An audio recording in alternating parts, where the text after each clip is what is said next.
आसिम साहब, एक तरफ तो काइनेटिक वॉर की ज़ाहिर धमकियां जो है वो दी जा रही हैं, दूसरी तरफ ये इंफॉर्मेशन वॉर भी है और आप कह रहे हैं कि सलामती कौंसिल को भारतीय डिस इंफॉर्मेशन मुहिम से भी आगाह किया है। इसको किन चीज़ों से सपोर्ट किया आपने? देखें, ये जिस तरह ये स्टार्ट हुआ, इंसिडेंट 22 अप्रैल को हुआ। With in couple of minutes they started levelling allegations, no proof, no evidence.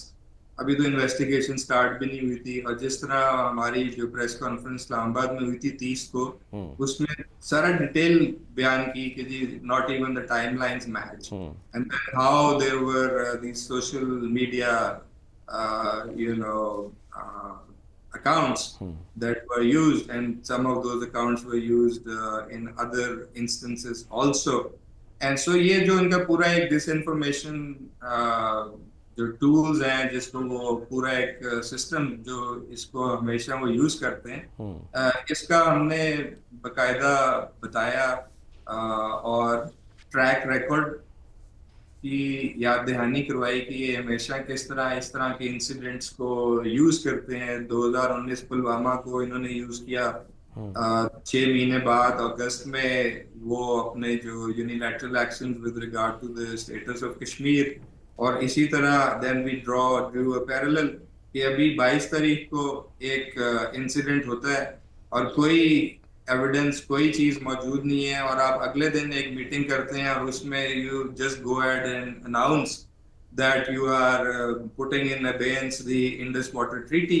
So we explain कि उसके ऊपर तो ये पिछले कुछ अरसे से already they were questioning this treaty, so they have just made this pretext कि ये एक इशू हुआ है and just go ahead and suspend that treaty, जिसकी कोई जस्टिफिकेशन नहीं है ना इंटरनेशनल लॉ में, ना वो treaty itself. It doesn't provide any such possibility.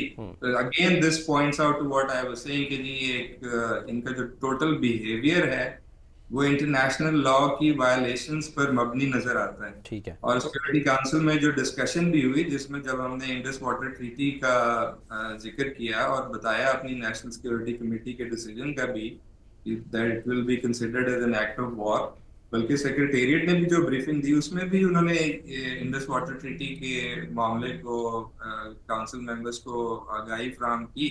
So council के बहुत सारे मेंबर्स ने उसके ऊपर फिर कमेंट किया और उन्होंने कमेंट्स इस चीज पर मबनी थे कि जी it is their expectation that international law and treaty obligations should be respected.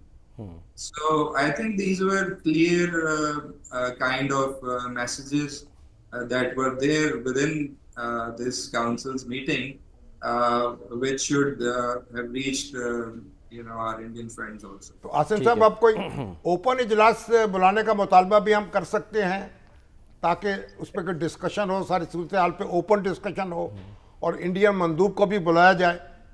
क्या ये आपकी हिकमत अमली में शामिल है?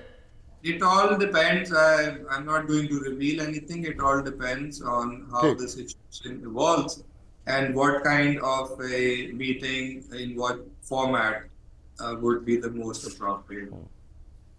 ठीक है, ठीक है सर, बहुत बहुत शुक्रिया, बहुत बहुत शुक्रिया आसिम इफ्तिखार साहब, क़याम मुतहदा पाकिस्तान के मुस्तकिल मंदूब। सर, इसका मतलब ये है कि दो एटमी ताकतें हैं, जंग छिड़े तो ज़ाहिर है क्या ख़तरात हो सकते हैं। अक़वाम मुत्तहिदा की बिल्डिंग में सर, जो न्यूयॉर्क में है, वहाँ पर उन्होंने एक फ्लोर है, उसमें उन्होंने बाकायदा वो अशिया रखी हुई हैं कि जब हिरोशिमा नागासाकी पे हमला हुआ था तो किस तरह से वो पिघल गई थी, नुकसान हुआ था, दिखाने के लिए दुनिया को। तो हम ये देख सकते हैं कि तशवीश है दुनिया को, लेकिन पाकिस्तान का मुकदमा, हमें भी तशवीश होनी चाहिए ना, और इंडियंस को भी होनी चाहिए जो वॉर मॉन्गरिंग कर रहे हैं इस वक्त, यानी जो दोनों पिघलने वाले हैं। बिल्कुल, अगर जो जंग होती है खुदा ना खास्ता एटमी, एग्जैक्टली, तो सेलिब्रेट करने के लिए तो कोई नहीं मौजूद होगा, कोई भी नहीं होगा। तो फिर तो इसलिए तमन्ना तो यही करनी चाहिए कि होश के नौखल लिए जाएं, हम भी लें और वो भी लें, और जब वो होश के नौखल ले लेंगे फिर हम भी ले लेंगे। हमारा सारा मामला तो जवाबी है। हमने कोई ऑफेंसिव लॉन्च नहीं किया, हमारी सारी जो एफर्ट है वो डिफेंसिव है। हम अपना दिफा कर रहे हैं, हम किसी किस्म की कोई जारहियत का इर्तिकाब नहीं कर रहे, अपनी तैयारी कर रहे हैं।